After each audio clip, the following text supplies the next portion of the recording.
Good morning students. हम आज विकर्ण मापनी बनाना सीखेंगे। विकर्ण मापनी क्या होती है, कैसे बनाते हैं, इसको सीखेंगे। जिस आलेखी मापनी में विकर्णों की सहायता से गौण भागों को और छोटे भागों में विभाजित कर दिया जाता है और उसे विकर्ण मापनी की संज्ञा दी जाती है। सरल मापनी के द्वारा दो मात्रकों यानी दो यूनिट्स जो है, जैसे कि मील, फरलांग, किलोमीटर, हेक्टोमीटर या हेक्टोमीटर, डेकामीटर आदि की दूरियां पढ़ी जाती हैं। जबकि विकर्ण मापनी के द्वारा तीन मात्रकों जैसे मील, फरलंग और गज अथवा किलोमीटर, हेक्टोमीटर और डेकोमीटर की दूरियां पढ़ी जा सकती हैं।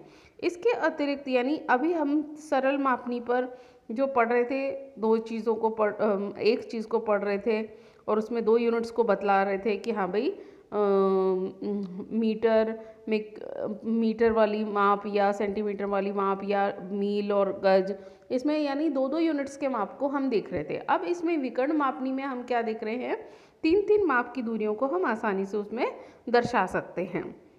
इसके अतिरिक्त विकर्ण मापनी में 1 इंच का 100वां भाग या 1 सेंटीमीटर का 10वां भाग तक दिखलाया जा सकता है, जो कि सरल मापनी के अंतर्गत संभव नहीं है। अब हम समझें कि विकर्ण मापनी को बनाना कैसा है। जैसा कि विकर्ण मापनी में तीन मात्रकों की दूरियों को पढ़ना संभव है। पहली तो इसकी ये क्वालिटी हो गई। दूसरा, प्रथम दो मात्रकों की दूरियों को सरल आलेखी मापनी के अनुसार ही प्रदर्शित करते हैं। यानी इसमें ज़्यादा कंफ्यूज होने की बिल्कुल भी ज़रूरत नहीं है। जैसे आपको ने सरल मापनी बनाई है, ठीक उसी तरीके से सरल मापनी की तरह बनेगी।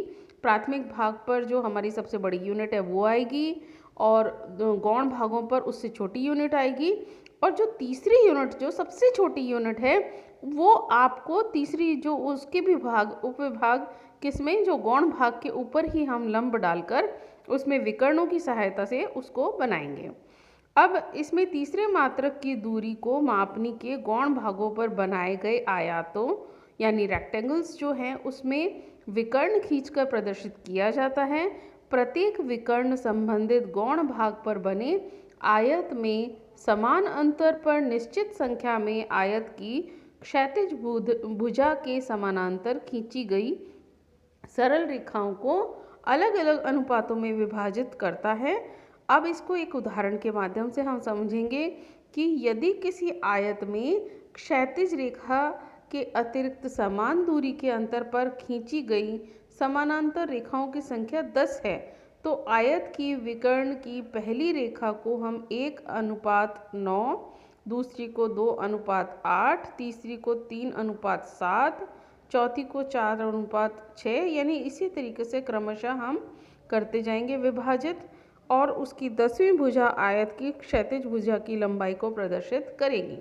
इस प्रकार यदि आयत की क्षैतिज भुजा अथवा गौण भाग की लंबाई 1 इंच है, तो समानांतर खींची गई इन रेखाओं पर क्रमशः 0.1, 0.2, 0.3, 4 और क्रमशः इसी तरीके से 0.9 इंच तक की दूरियों को सरलतापूर्वक पढ़ा जा सकता है। अंतिम अथवा 10वीं रेखा के विकर्ण को विभाजित नहीं करेगा, अतः इसका मान 1 इंच की दूरी होगा। अतः यह समझ लेना आवश्यक है कि गौण भाग के द्वारा प्रदर्शित दूरी को कितने भागों में बांटना है और उतना ही संख्या में समान अंतर पर आयत में उसकी क्षैतिज भुजा के समानांतर रेखाएं खींची जाती हैं।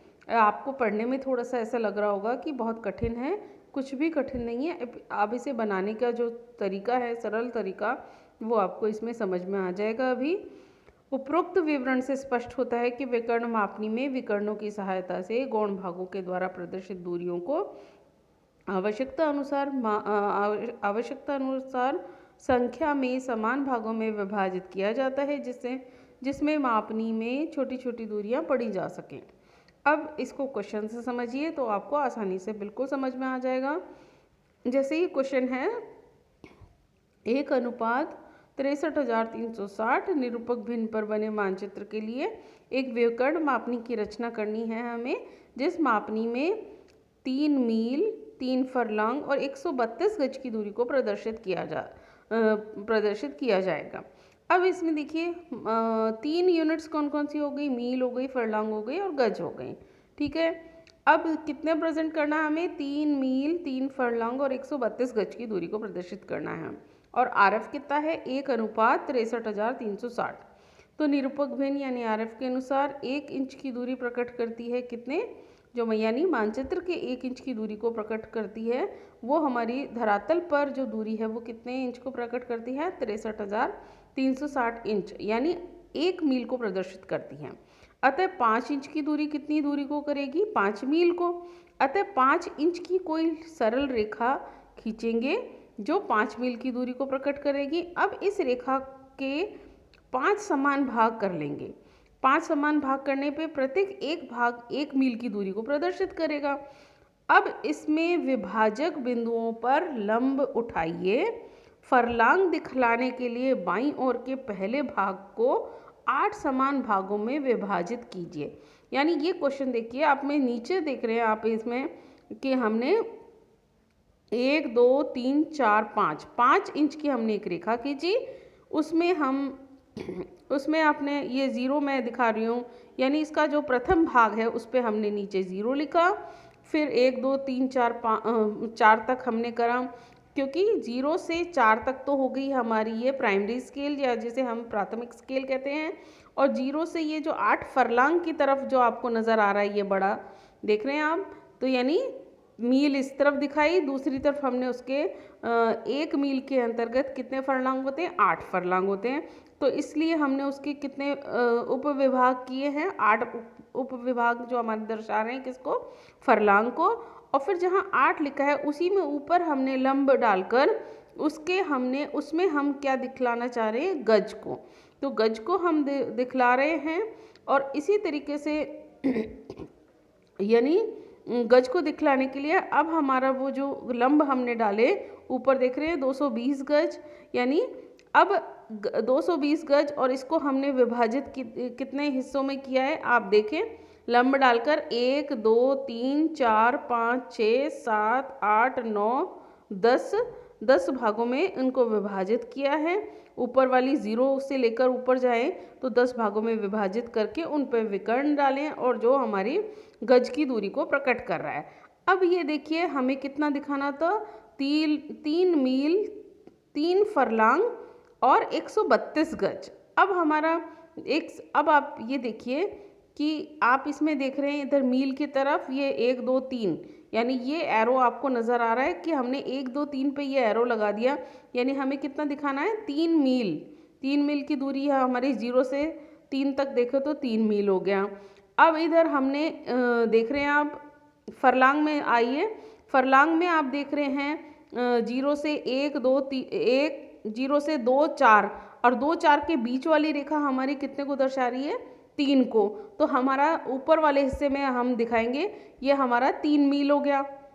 ठीक है, अब हम यहाँ पे गज की तरफ बढ़ें तो हमारा 0 फिर 44 88 और 132 और हमें कितना दिखाना है? 132 गज दिखाना है। तो 132 गज हमें दिखाना है, तो उसी रेखा के ऊपर ही यानी 132 गज वाली रेखा के ऊपर हम दिखा देंगे इसको।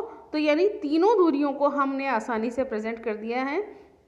3 मील 3 फरलांग और कौन सी वाली रेखा पे बनाना है? 132 गज वाली रेखा के ऊपर इसको बनाना है। तो आगे यानी जो हमारे प्राथमिक भाग में 0 से आगे की गणना करें तो 3 मील हो गया। 0 से हम गौण भागों की तरफ जाएं तो 0 2 4 6 8 जो दिया हुआ है उसमें 2 और 4 के बीच वाली जो रेखा वो हमारे 3 फरलांग को दर्शाएगी। और ऊपर अगर हम गज की तरफ जाएं तो 132 गज है। तो ये हमारा पूरा जो हमें प्रदर्शित करना है आरएफ के अनुसार 1:63,360 के ऊपर हम 3 मील 3 फरलांग और 132 गज को दर्शा पा रहे हैं। ये समझती हूँ कि यही एक साधारण सा तरीका है, जैसे सरल मापनी बनाते हैं वैसे ही उसको बनाना है, लेकिन तीसरे माप को हमें जो गौण उप विभाग के ऊपर लंब डालकर उनको विभाजित करके फिर उस तरीके से बनाना है। हाँ, मैं समझती हूँ आपको समझ में आया होगा। धन्यवाद। इसे आसानी से समझिए और बनाने की कोशिश कीजिए। धन्यवाद।